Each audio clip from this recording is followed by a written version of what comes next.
substitutiva, para substituir notas que já perderam, né, que já passaram.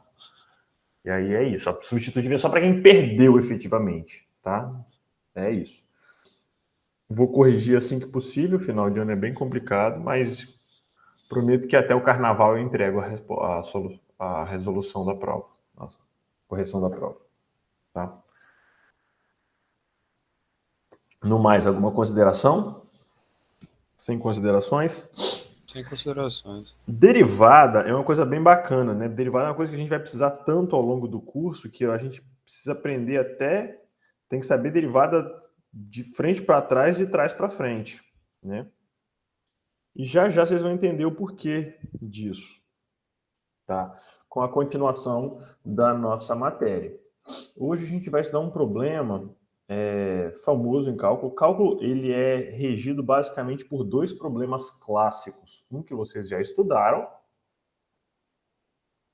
que é a origem da derivada. Alguém pode me lembrar qual é o problema da origem da derivada? Tem uma curva. O que é a derivada? Vamos ser mais específicos. A derivada em um ponto. É a inclinação da reta que... Isso, é a inclinação da reta tangente. Esse ponto de inclinação da reta tangente, ele tá avaliando ali, na verdade, a variação de crescimento ou decrescimento da curva. O quão rápido essa curva está crescendo. Então, por exemplo, se essa curva for uma função de posição, a derivada da posição vai ser o quê? Vai ser a taxa de variação da posição. O quão rápido sua posição muda. Ou seja, a velocidade. Tudo bem ou não? Estão lembrados disso? Quando a velocidade varia, ela tem uma taxa de variação. Quando a velocidade varia, se chama o quê? Não sabem? Eita! Quando a velocidade varia, se chama aceleração. Certo? Então, repare que legal. A derivada à segunda da posição é a aceleração. Derivada primeira da posição é velocidade, derivada da velocidade é aceleração. Logo, a derivada segunda da posição é a aceleração. Tudo bem? Isso tudo nasce da taxa de variação. Se for volume, taxa de variação de volume é vazão. A gente estudou isso, né? E aí essas aplicações elas têm na economia, em diversos campos da engenharia, tá? Da biologia, enfim. Tanto que cálculo é matéria obrigatória no curso de biologia. Deveria ser em todos os cursos, mas enfim, não é o caso. Então, o problema inicial da derivada que abriu esse universo de conhecimento sobre variação de comportamento se chama derivada. Hoje a gente começa com outro problema que abre um outro universo para a gente, né? E o problema nasce com o cálculo da área sobre uma curva. Pensa que eu tenho uma curva qualquer, uma f de x, né? E aí eu delimito dois pontos, ou seja, um intervalo de A a B. E eu quero calcular a área embaixo dessa curva. Vocês vão perceber que isso aí vai ter grandes aplicações. Vamos chegar nas aplicações mais para frente. Mas o problema de hoje é o problema do cálculo da área, né? Ah, mas eu já sei calcular a área. Você sabe calcular a área do quadrado, do retângulo, do triângulo e de figuras, como é que eu vou dizer? Formatos conhecidos, né? Aqui a gente tem, obviamente, base vezes altura, área do triângulo, base vezes altura, sobre 2, porque todo triângulo é meio retângulo, você consegue cortar pedaços. Se o corpo pegar... Vamos lá, deixa eu tentar explicar por que eu gosto de explicar o porquê dessas coisas. Por exemplo, eu vou pegar esse triângulo que está aqui. Vou tentar desenhar, tá? Já não sou bem de desenho. Vamos pegar esse triângulo que está aqui. Agora, eu vou pegar esse mesmo triângulo, vou virar ele de cabeça para baixo, vou fazer assim, ó. Vou dobrar ele para cá, em cima dessa reta aqui. E aí ele vai ficar como? Ele vai ficar assim, ó. Tudo bem ou não? Eu dupliquei o triângulo, certo?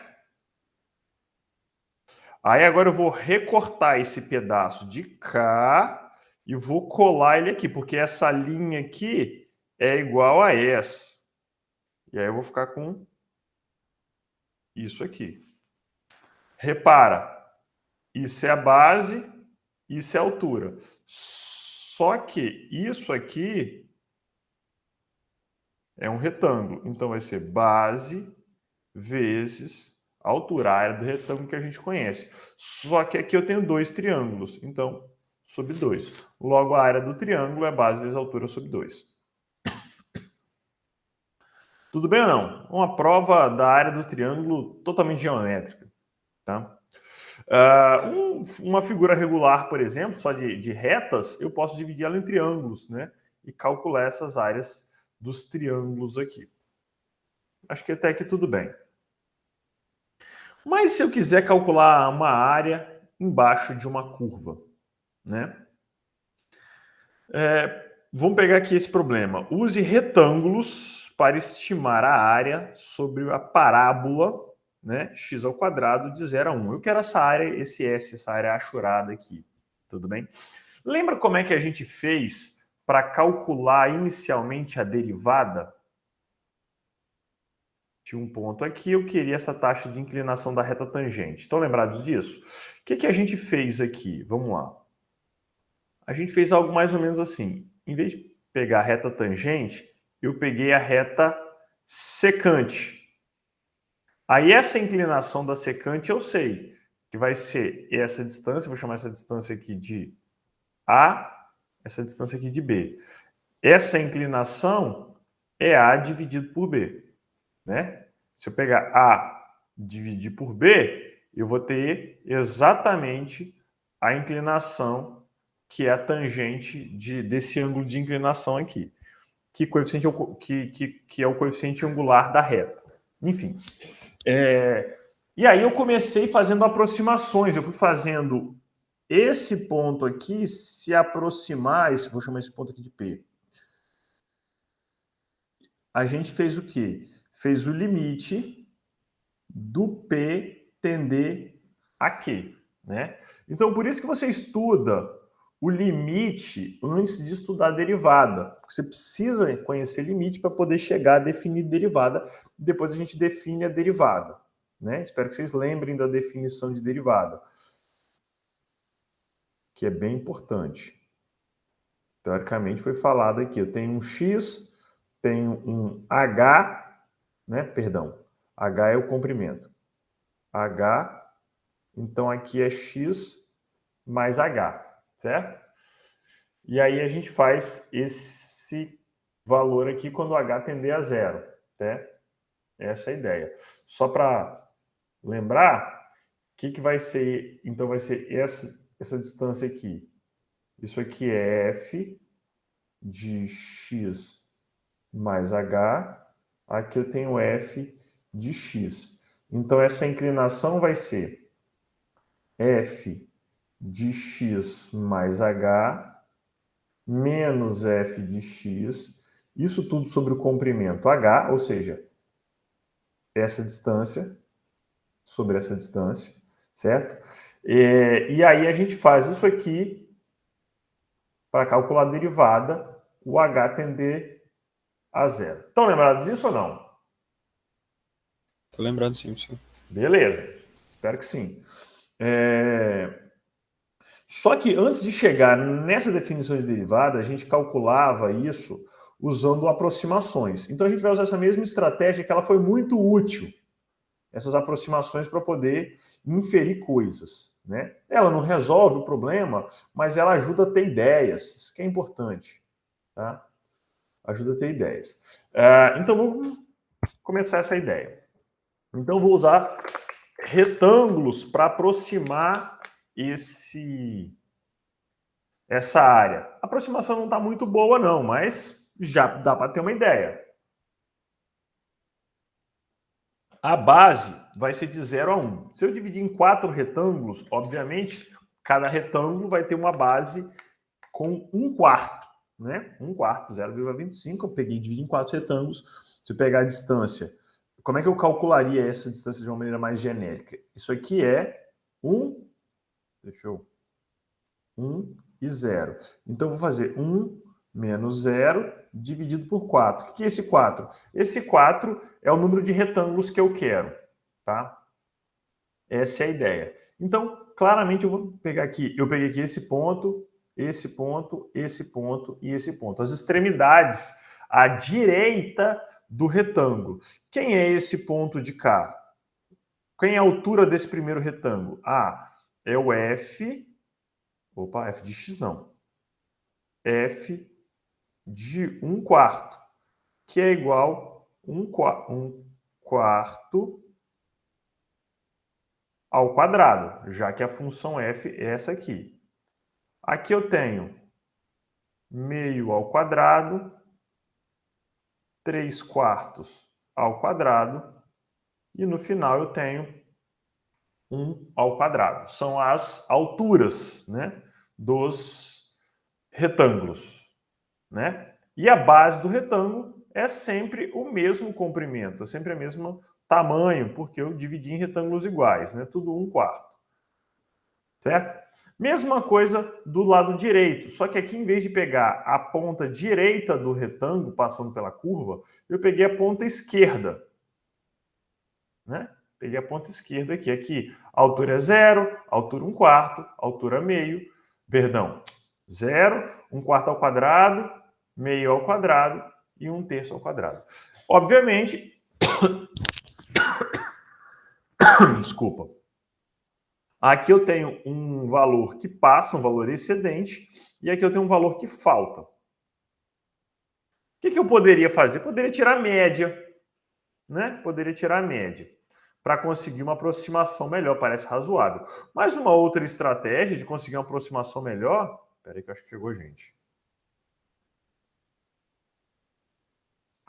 Uma outra estratégia para uma aproximação melhor é um número maior de retângulos, né? Então, aqui eu dividi N 10 retângulos, né? Então, cada retângulo desse aqui vai ser 1/10. Aqui eu dividi em 50 retângulos. Cada retângulo desse tem de largura, né, da base, comprimento da base, 1/50. Observe que quanto maior for a divisão aqui, melhor vai ficando a minha aproximação. Eu acho que isso aí é inegável, né? Menor vai ficando o meu erro. Dá para ver aqui, obviamente, né? Se você pegar aqui, o erro aqui é gigantesco, né? Aqui já deu uma melhorada. Então, parece uma estratégia interessante. Então, numa generalização, o que eu posso fazer? Eu posso descrever essa somatória dos retângulos aqui para um tamanho n qualquer. Então, olha aqui. Para um tamanho n qualquer. Eu vou chamar a minha soma de Rn, tá? Essa soma igual aqui R50, significa que eu peguei e dividi em 50. Rn eu estou generalizando.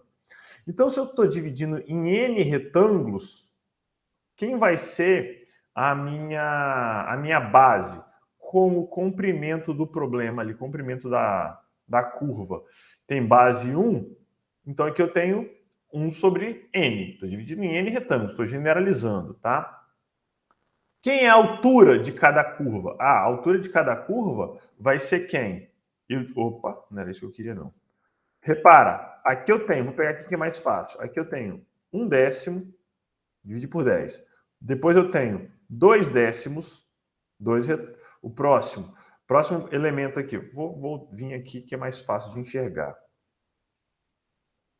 Ó, Eu dividi o primeiro em 4, né? Então, eu peguei o comprimento de 0 a 1 e dividi por 4, deu 1/4. O primeiro ponto é 1/4. O segundo ponto vai ser quem? 2/4, que equivale a meio. O terceiro ponto vai ser 3/4. O quarto e último ponto vai ser 4/4, que equivale a 1. E a altura aqui, né? A altura vai ser, como eu disse, 1/4 ao quadrado, 1/2 ao quadrado, 3/4 ao quadrado e 4/4 ao quadrado. Então, essa aqui são as bases, comprimento das bases. Aqui é o comprimento das alturas. Tudo bem ou não? Se eu estou fazendo esse N aqui, repara, eu sei que quanto maior esse N, melhor a minha aproximação, certo? Repara o seguinte, que eu poderia, se eu levar isso aqui tudo ao quadrado, eu vou ter N ao quadrado, esquece o quadrado aqui, eu tenho N ao quadrado, 1 ao quadrado, N ao quadrado, 2 ao quadrado, N ao quadrado, 3 ao quadrado, N ao quadrado, N ao quadrado. Então, eu poderia colocar esses N's ao quadrados em evidência e multiplicar com o N da frente, todos eles. Então, eu vou ter o seguinte, N ao cubo vezes 1 ao quadrado, 2 ao quadrado, 3 ao quadrado, até no final, N ao quadrado. Certo? Tudo bem ou não? Chegamos nessa somatória aqui. Não é nenhuma PA, nenhuma PG. Tá? Mas nós temos esse resultado. Da onde sai esse resultado? Para quem está fazendo matemática discreta, esse resultado aparece na seção 2.2 e foi pedido mais de uma vez para vocês provarem isso por indução. Espero que tenham feito, né? Matemática discreta. Aí tem uma interseção entre os dois conteúdos, tá? De cálculo e matemática discreta. Isso aparece algumas vezes porque a gente estuda séries. Deixa eu agora fazer o seguinte, vamos brincar de achar a resposta agora. Vou abrir aqui isso aqui é MD. Deixa eu pegar aqui. Não era isso que eu queria, não. Abrir aqui as notas de cálculo.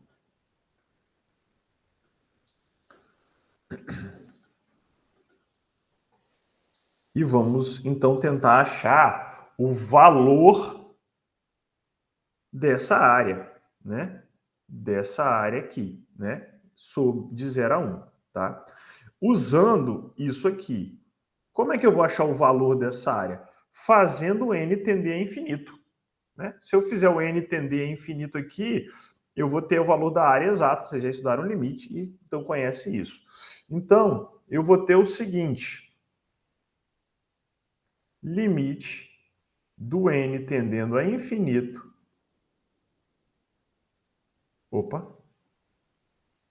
N ao cubo, 1 ao quadrado, 2 ao quadrado, 3 ao quadrado, N ao quadrado, tá? Obviamente, eu vou usar o resultado que foi dado. Limite de x tendendo a infinito, o resultado que foi dado é que essa somatória é n vezes n mais 1 vezes 2n mais 1 sobre 6. Então, tenho 1/3, 1 vezes n ao cubo, vezes, vou fazer assim, n mais 1, 2n mais 1. Isso aí. Continuando, eu tenho limite, vamos fazer por partes essa continha aqui, para a gente não se perder. N ao cubo, esse primeiro produto aqui, eu tenho n ao quadrado. Professor, ali não é n ao cubo, não? É o cubo. Obrigado. N ao quadrado vezes n também, aqui não é 1 não. N ao quadrado mais n, eu quis dizer. 2n mais 1. distributividade, novamente, tá? Limite de x tendendo a infinito. N, aí eu tenho n ao quadrado vezes 2n vai ser 2n ao cubo. N ao quadrado vezes 1 mais n ao quadrado, mais n vezes 2n, 2n ao quadrado, mais n. Certo? N. Eu esqueci de uma coisa importantíssima, né? Sobre 6. Sobre 6. Sobre 6.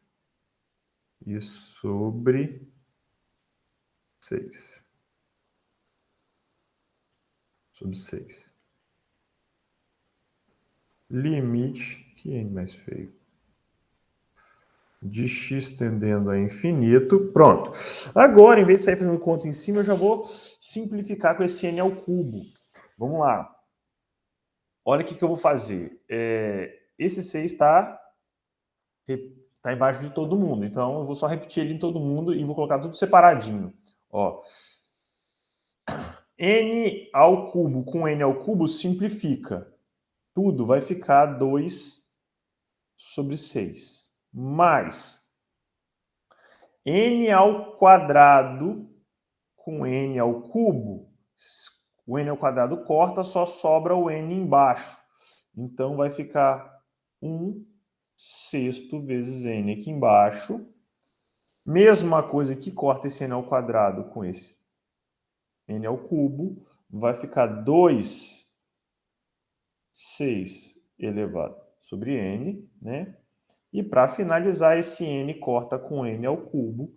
Vai ficar 1/6n ao quadrado. Tudo bem isso aqui? Alguém ficou com dúvida? Sim ou não? Tudo bem, professor. Tudo bem? Ótimo. O x está tendendo a infinito. Se está tendendo a infinito, a gente já aprendeu que isso, quando o x aqui embaixo vai para infinito, isso aqui vai para zero. Vai para zero. Vai para zero. Logo, 2 sobre 6, resposta 1/3. Tudo bem ou não? Tudo bem. Ótimo. Então, voltamos em limite e descobrimos que esta área S é 1/3. Ok? Usamos limite e para isso usamos uma aproximação, né? Pegamos a aproximação, generalizamos aqui para n e calculamos o limite. Está feito aqui. Dá só uma limpada na minha tela aqui. Certo? Mas vamos fazer isso agora generalizando para qualquer função. Como assim generalizando para qualquer função? Aqui foi muito específico, foi muito assim, de 0 a 1. Se eu for generalizar para qualquer função, pensa uma função qualquer f. E aí eu estou pegando de A a B. Claro? Quem vai ser o meu comprimento aqui? Vou chamar esse comprimento de ΔX. E é fácil descobrir, né? Você quer um retângulo de quanto? Eu vou dividir em n retângulos. Então, vou pegar B menos A e dividir por n. Tudo bem?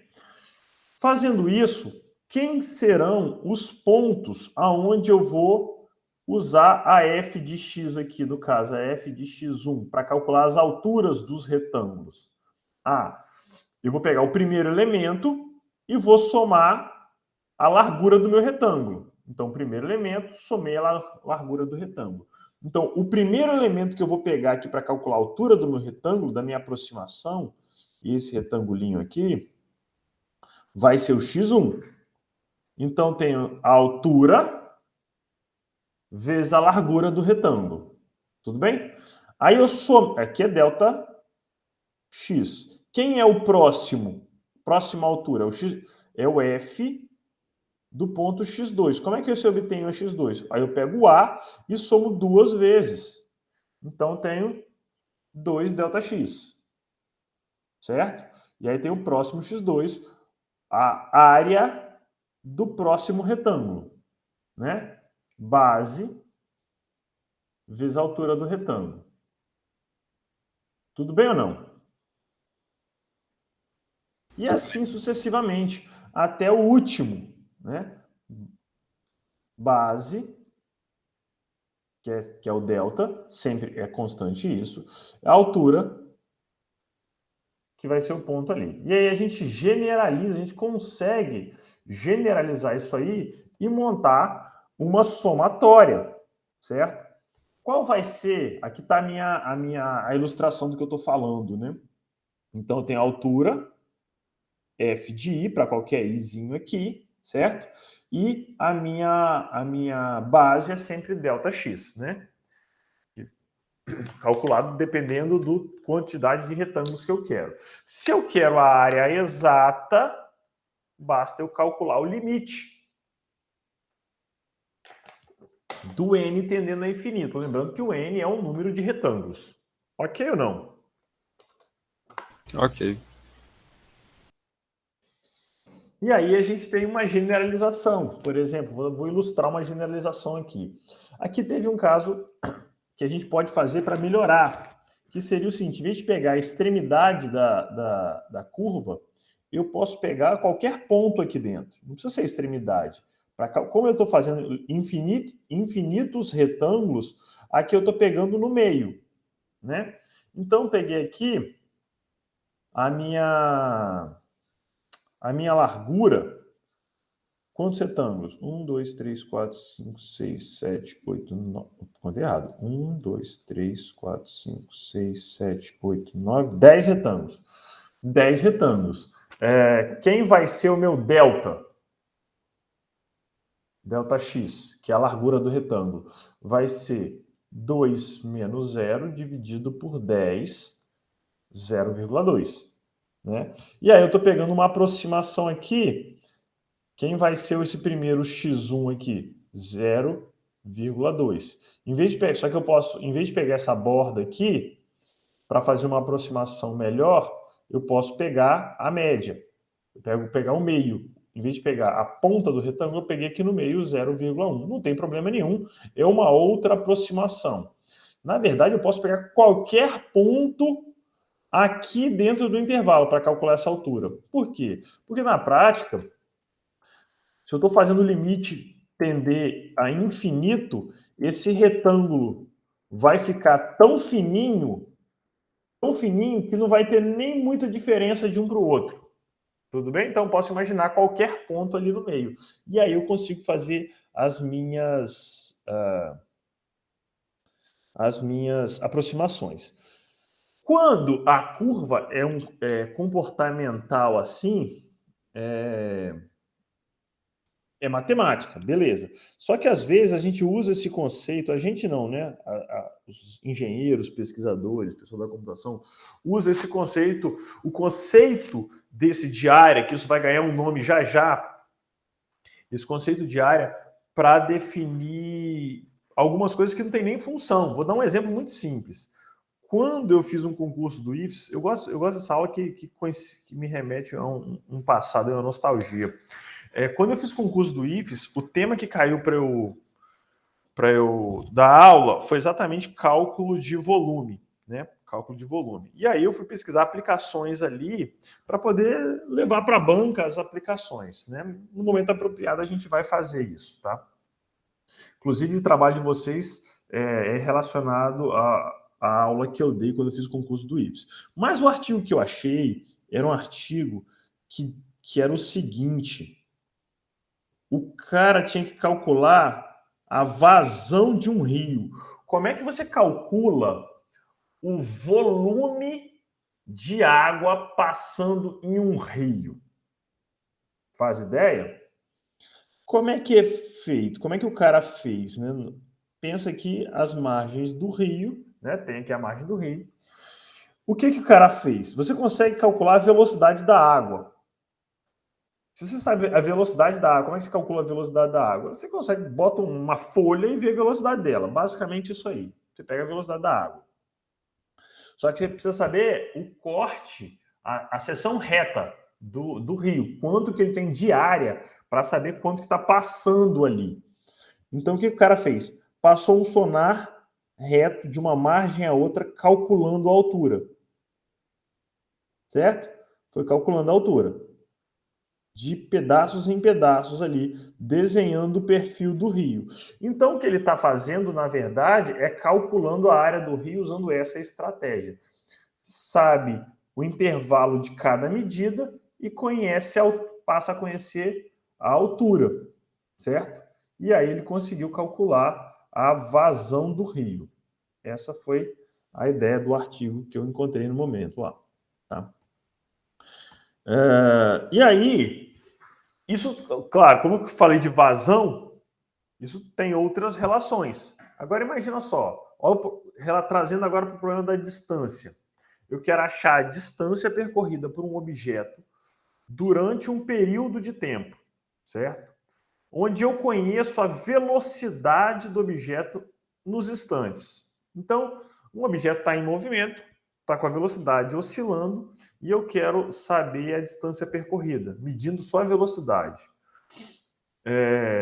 Pensa que no instante zero, eu medi lá 7 segundos. 7,5 metros por segundo a velocidade.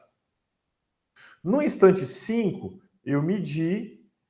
foi medido 9,4 metros por segundo. E assim sucessivamente. Então eu tenho aqui tempo e velocidade. Se eu multiplicar tempo por velocidade, eu obtenho o quê? Eu obtenho distância, certo? Então, pensa só, em 5 segundos, se eu mantivesse a velocidade de 7, tem um erro aqui, tá? A tabela está em metros por segundo, isso aqui provavelmente deve ser quilômetros por hora. Então, ignore esse 20 aqui, esse 40, por favor. Se eu mantiver a velocidade de 7,5 metros por segundo por 5 segundos, coincide com o cálculo dessa área, que é exatamente a distância, uma estimativa da distância percorrida. Ok? Aí eu faço a mesma coisa. Aqui eu tenho uma estimativa da distância percorrida no intervalo de 5 a 10, uma estimativa da distância percorrida no intervalo de 10 a 15, mais uma estimativa de 15 a 20, mais uma de 20 a 25 e de 25 a 30.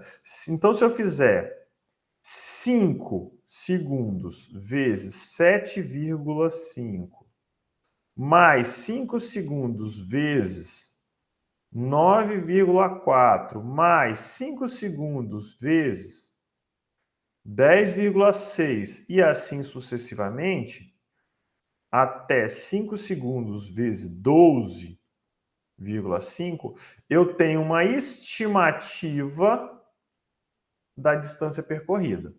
Concordam com isso ou não? Tá, sim, concordo. Concordam? Agora eu não sei, porque a gente fica concentrado às vezes no que o professor está falando e não dá tempo do cérebro viajar. Não sei se vocês perceberam o quão bacana é esse resultado. Vou tentar mostrar. Pensa que aqui eu tenho a posição, função posição, S, e tempo. Quando eu calculo o problema, o seguinte problema para vocês, taxa de inclinação da função posição, é o que mesmo? velocidade. Taxa de inclinação, ou seja, inclinação da reta tangente. Problema gráfico. Inclinação da reta tangente. Se a função for posição, isso é velocidade. Tudo bem ou não? Tudo bem. Problema gráfico. Área. Se eu calcular, ou seja, a inclinação a taxa de variação da função posição é velocidade. A área da função velocidade é a distância percorrida, é a posição. Perceberam a relação entre os dois? Pera, então... Vamos lá. Eu estou fazendo uma operação que se chama calcular a área. Tudo bem? Eu vou chamar de operação área. Certo? Certo. Operação área. A minha operação derivada da função, vou chamar, para facilitar, vou chamar isso aqui de distância. Vou refazer. Curva, dist, certo? Vou pegar a minha derivada da distância, vou fazer mais com cara ainda de matemática. Derivada da distância em relação ao tempo é a velocidade. Ok ou não? Ok, professor. Agora, olha que legal. A operação, vou chamar área da velocidade em relação à variação do tempo é igual a distância. Então, tem uma relação aí acontecendo entre dois problemas geométricos. O cálculo da taxa de variação de uma curva parece que é o contrário do cálculo da área da outra. Tudo bem ou não? Tudo bem, agora fez... Mais ou menos, vai ficar bem ainda, calma. Eu sei que tem uma galera que está digerindo isso aqui, é um primeiro momento aí, tá? Mas tem uma mágica acontecendo aqui. Mágica não, né? Mágica é a maneira de dizer. Enfim, só para a gente ter essa noção aí do problema da distância. Agora, vamos tentar definir aqui. Esquece o nome aqui em cima, porque esse nome aqui assusta. Se f é uma função contínua, isso aqui é fundamental, tá? Falou em cálculo, se f é uma função contínua definida em a, b, de a até b, dividimos o intervalo AB em subintervalos, tá? Em pedacinhos, de comprimentos iguais. E aí geramos essa seguinte expressão, que a galera assusta, mas é muito simples. Isso aqui a gente acabou de fazer. Volta aqui. Aqui. Esquece essa linha de baixo aqui. Eu estou pensando no RN, tá? Nesse cara aqui. Eu posso substituir isso aqui pelo seguinte. Somatória, né? Isso aqui é uma somatória do I de 1 até N de F de I delta X. Espera que chegou, gente. Atrasadinho, mas chegou. Tudo bem ou não? Isso aqui é somatório. Só uma maneira de escrever o RN aqui. E aí, isso aqui é para uma aproximação da área. Quando eu jogo limite, essa aproximação tende a infinito. Eu consigo aproximar infinitamente. Ou seja, o erro vai tender a zero. Eu vou obter a área exata. Esse Rn que está aqui, ele tem um nome, se chama soma de Riemann. Tá? É o nome do matemático que definiu isso aí. Uma curiosidade é que Riemann foi aluno de Gauss, o maior matemático que já existiu. E Riemann também tem outras coisas, mas não vem ao caso agora. E aí a gente consegue definir. Então, olha só. Isso aqui eu estou dizendo o seguinte, olha, isso aqui é o cálculo da área embaixo de uma curva, tá? E você vai fazer uma aproximação muito boa dividido em N retângulozinhos, essa areazinha dos retângulos. Quão boa você quer essa aproximação? Eu quero infinitamente boa. Eu quero a área exata, eu quero que o meu erro seja 0, certo? Então, esse cálculo de limite aqui vai ser definido para a gente como a integral de AB. Esse S comprido aqui remete à soma. Ok? Esse S esticado aqui. Aqui na somatória, esconde o A e o B. O A e o B aparece na somatória como? Aparece aqui, ó, nessa variação aqui do xi e do ΔI, já que o delta depende do A e do B. Já a integral, ela deixa explícito. Olha, eu quero a área da curva, de AB. Esse dx aqui equivale ao ΔX. Tudo bem ou não? Beleza. Então, esse símbolo que vocês viam aí, que o pessoal fica assustado, nada mais do que uma integral. Tá? Esse Szinho aí, que vocês já viram falar, com certeza, é a integral. Não é nada demais, isso é uma soma com limite tendendo a infinito. É uma área. Certo ou não? Em geral, eu costumo brincar o seguinte, quando a gente não conhece um símbolo, assusta muito você não conhece um símbolo. Não sei se vocês têm irmãos menores, filhos e alguma criança que vocês acompanham o crescimento. Depois que a gente de uma certa idade, a gente esquece disso. Mas eu acompanhei recentemente a educação de tenho acompanhado a alfabetização de 2 crianças, eu acho muito legal. A criança aprende a somar e a subtração é uma coisa mística. Aí ela aprende a subtrair e ela acha que o produto é algo místico. Depois que ela aprende o produto, eu acho engraçado a criança no 3º ano do ensino fundamental, que já sabe o produto, fazendo bullying com as crianças do 1º ano que estão aprendendo soma, que elas não sabem quase nada de matemática ainda. É muito bacana. O que muda daqui para cá? Muda que passa a conhecer. Então, algo que era místico, que era o desconhecido remete à dificuldade, assusta. Então, o pessoal ainda assusta com integral, né? Mas vocês vão ver que não é nada demais, assim, são regrinhas para serem usadas. Basicamente é isso, tá? Igualzinho a derivada. Então, ninguém precisa assustar com a integral. Tudo bem? Então, a integral, ela vai calcular a área de uma coisa. Só que a gente tem que ter algumas consciências, porque essa integral aqui, ela esconde, às vezes, essa somatória. Quando a gente é muito integral, a gente acaba esquecendo o significado dela, tá? Então, tem que sempre ter em mente o seguinte, aquela integral de f, o que ela... Quando a gente executa a conta, a operação integral de f, certo? O que ela está fazendo na prática? Ela está pegando esses retangulinhos aqui, ΔX, multiplicando por f, né? Nesse caso aqui de x1, que é esse primeiro cara aqui.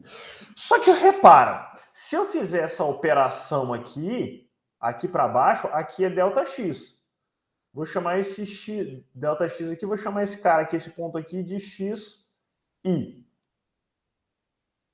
Se eu calcular esse f de xi aqui pela minha função, vai dar negativo. Então, essa área desse retangulinho aqui, vai ser negativa, entre aspas. Aí, eita, não, é spoiler da aula. Essa área aqui, entre aspas, aqui vai ser negativa, ela vai ter um significado negativo, tá? Como essa integral aqui é a somatória dessas áreas aqui, o que vai acontecer? Esse cara aqui não vai reconhecer que a função subiu e desceu, ele vai esconder isso. Então, você vai ter ao final desse cálculo aqui de integral o resultado do mais com o menos. O que você vai ter aqui vai ser o seguinte, vou chamar isso aqui, pensa que essas áreas eu estou calculando elas em módulo, em valor absoluto. Então, tem aqui a área 1, a área 2 área 3. Essa soma de áreas, ele vai te entregar esse resultado aqui, A1 mais A2 mais A3 menos A2. Ele já te entrega esse resultado. Por quê? Porque ele esconde que eu estou fazendo essa somatória de áreas, né? E aqui eu tenho realmente um produto do F de I, né? Tem esse produto aqui que vai ser negativo e ele acaba escondendo. Eu preciso me preocupar com isso? Preciso. Depende do problema. Isso é bom ou ruim? Depende do problema. Tem momentos que eu vou te pedir que eu só quero isso aqui e você vai ignorar esse sobe e desce. Tem momentos que você vai precisar reconhecer esse sobe e desce e vai ter que cuidar disso aí de maneira apropriada, tá? A gente vai ver exemplos disso aí. Tudo bem ou não? Tudo bem, professor. Beleza. Se a integral é uma soma, então as propriedades de somatória servem para integral também. E aqui eu vou relembrar de algumas propriedades de soma, nem precisava, já que estudaram isso lá em matemática discreta. Mas como provavelmente tem aluno que não está fazendo matemática discreta comigo, pode ser que não tenha feito a revisão apropriada de somatória ainda. Se eu fizer a somatória de n elementos de uma constante, isso dá n vezes c. O motivo é muito óbvio, né? Por quê? O que é a somatória? Vai ser c mais c mais c sucessivamente. Quantas vezes vai aparecer isso aqui? N vezes. Né? Então é n vezes c. Não tem muito o que fazer. Porque dentro da somatória, a variável é o i. Então, c é uma constante. Tá?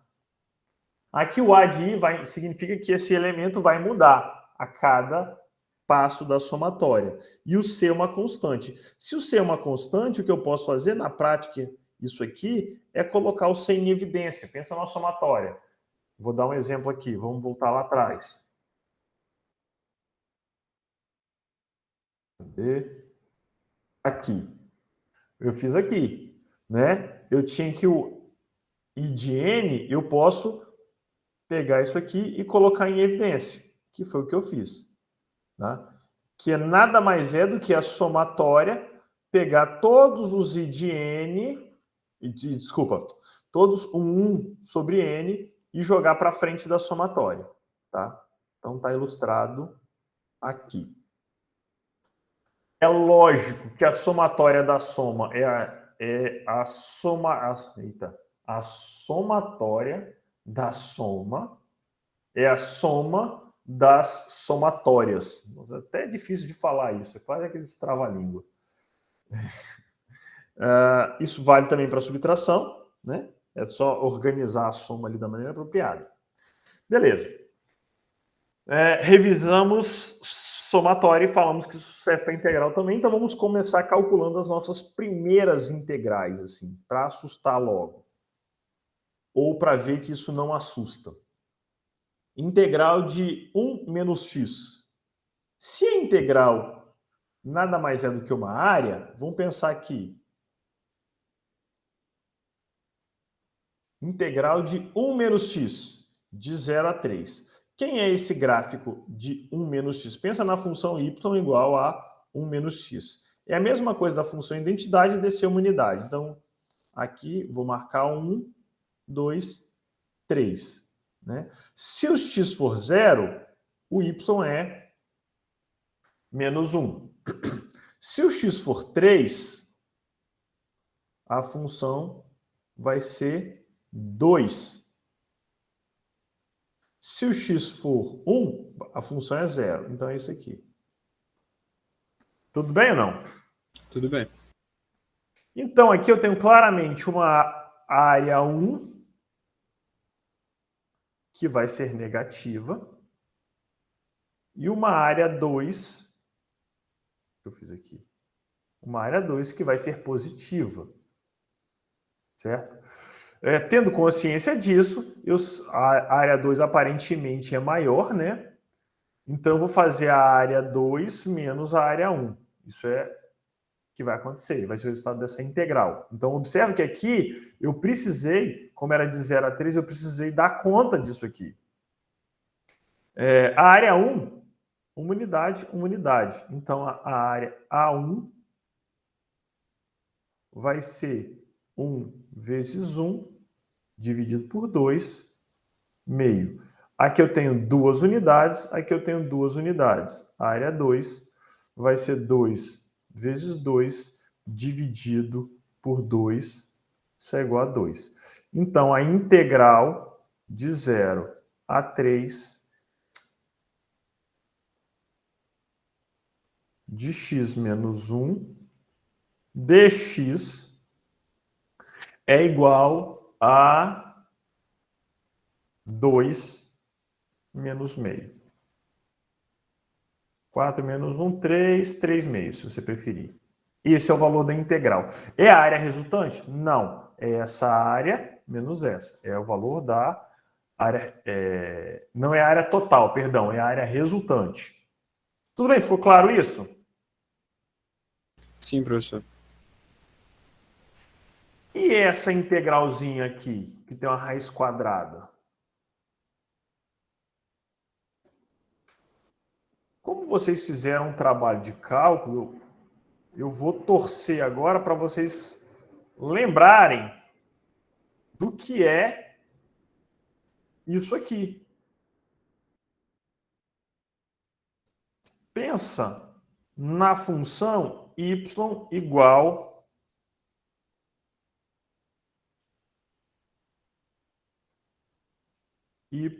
a raiz de 1 menos x ao quadrado. Pensa nessa função aqui. O que vocês podem me dizer dessa função? Então, eu sinceramente esperava que, pelo trabalho de cálculo... É do semicírculo? Perfeito, muito obrigado. Quem não reconheceu, vamos fazer o seguinte. Vamos tirar essa raiz quadrada aqui, vamos tirar com uma cara que vocês conhecem. Vamos elevar ao quadrado tudo isso. Então, eu vou ter y quadrado igual a 1 x ao quadrado, né? Cadê o mouse, gente? Passando o x para o outro lado, eu tenho x ao quadrado mais y quadrado igual a 1. Isso aqui é velho conhecido nosso. Círculo trigonométrico. Círculo centrado na origem de raio 1. Nossa, faz de conta que é um círculo. Espera aí que tem uma parada aqui que ajuda. Vamos ver se eu consigo. Olha. Agora... errei aqui a posição, mas...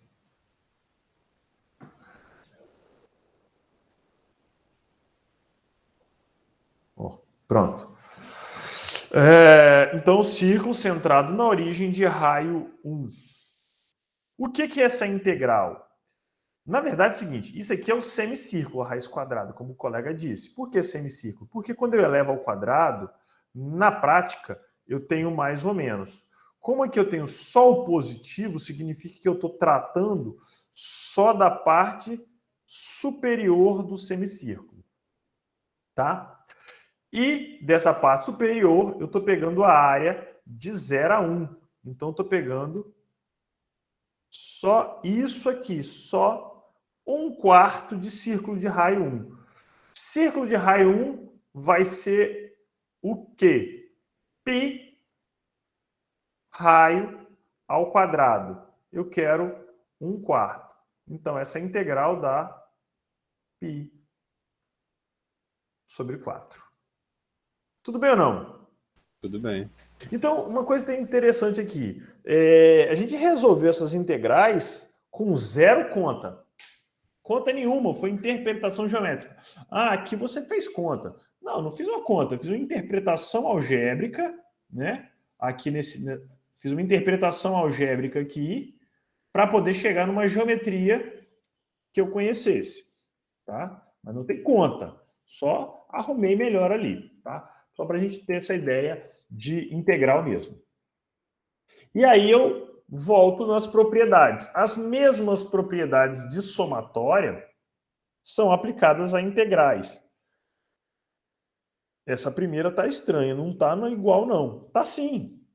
A diferença é que em vez de ter o n multiplicando aqui, que é o número o tamanho o número de retângulos daquela base, eu tenho aqui o comprimento da base. Vamos interpretar essa integral aqui. Eu tenho aqui uma reta constante passando por C, de A até B, né? Eu quero calcular o que significa essa integral que eu marquei ali. É a área embaixo dessa curva aqui. Base vezes altura, né? C vezes B menos A. Tudo bem? Então, interpretação geométrica aí dessa propriedade da integral. Integral da soma é a soma das integrais. A constante sai de dentro da integral, já que ela é uma soma. E a integral da subtração é as subtrações das integrais, porque é uma soma. Tá? Então, as propriedades valem aqui. É óbvio que, como a integral é uma área, então ela vale algumas propriedades de área também. Tá? Então, pensa que eu peguei essa área e dividi em dois pedaços. Né? Obviamente, vou chamar isso aqui de área 1, área 2, e a área total de área 3. Então, área 1 mais área 2 é igual a área 3. Não tem muito o que falar. Então, a integral de A até C, está escrito embaixo, vai acompanhando, mais a integral de C até B é igual à integral de A até B. Tudo bem ou não? Por conta da continuidade da função. Dúvidas até aqui? Não, Penso que não. São muito intuitivas essas propriedades, né? E aí, um probleminha. Nem conheço a minha função, mas olha só. A área de 0 a 10 é 17. A área de 0 a 8 é 12. Quanto que é a área de 8 a 10? Sem fazer muita força. 5. Tudo bem? Sim. Penso que sim. Beleza. Outras propriedades. Pensa que você tem uma função que ela é sempre positiva. Ou seja, ela está sempre acima do eixo x. Né? Se ela está sempre acima do eixo x, a área dela tem que ser positiva. Óbvio. Propriedade 7. Eu tenho duas funções. Uma função f e uma função g. O f é maior do que o g nesse intervalo. Logo, a área do f vai ser maior do que a área do g. Óbvio também. Né? Sem fazer muita força. Essa oitava cabe um desenho. Vamos fazer um desenhozinho aqui para a gente entender essa oitava. Pensa numa função aqui, uma f. Tá? E aí eu estou preocupado de A até B. Pega o menor valor aqui. Certo? Vou chamar isso aqui de Mzinho. Pega o maior valor Mzão. Certo? Então, F é sempre maior do que o Mzinho, do que o mínimo, e sempre menor do que o Mzão, dentro do intervalo. Conclusão óbvia sobre as áreas. A área da F vai ser maior do que a área desse retângulozinho pequeno, né? Ó, base vezes altura, vai ser maior, e vai ser menor do que a área desse retângulozão aqui, que é o ponto, que seria o ponto máximo. Quando a gente desenha, assim parece meio complicado. Mas quando a gente desenha, parece bem óbvio. Continua tudo bem? Pessoal, vocês Continua. precisam... Com o desenho realmente fez muito mais sentido. Então, o bom de integral é isso, a gente consegue desenhar as propriedades. Sim. Né? Porque a gente olha para isso aqui, fica meio assustado, mas isso aqui é um retângulo, uma área de um retângulo pequeno, essa área de um retângulo maior. E essa função f está sempre no meio dos dois retângulos. Então a área dela tem que estar no meio dos dois. É bem trivial de imaginar depois que você vê o desenho. Sim. Vamos lá. Vamos fazer o seguinte. Agora são 10:08. 3 minutinhos, não, um pouquinho mais.